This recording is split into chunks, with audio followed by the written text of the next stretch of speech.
This is 60 Seconds of Science, brought to you by DuPont Pioneer.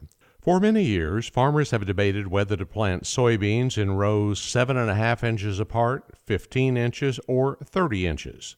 As soybeans have been bred for greater productivity, scientists and plant breeders at DuPont Pioneer have several years of research that show a 2 to 4 bushel yield advantage by planting 15-inch rows. Don Kyle, a researcher in Princeton, Illinois, explains the science behind the yield bump. Today's varieties flower earlier and spend more days in reproductive length than older varieties.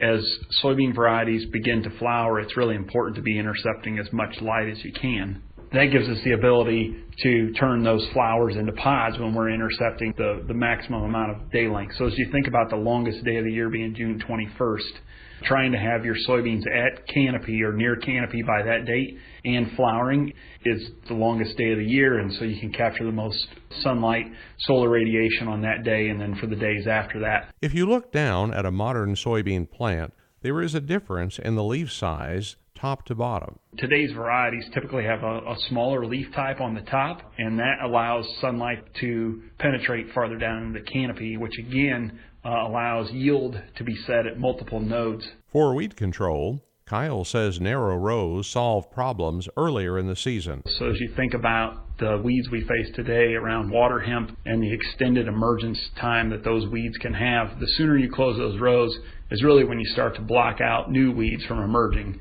Pioneer agronomists suggest that you plant narrow and plant early, and don't be afraid to use a fungicide earlier than normal to enjoy a higher yield. For more information, check with your DuPont Pioneer representative. You can also review other topical podcasts on this website.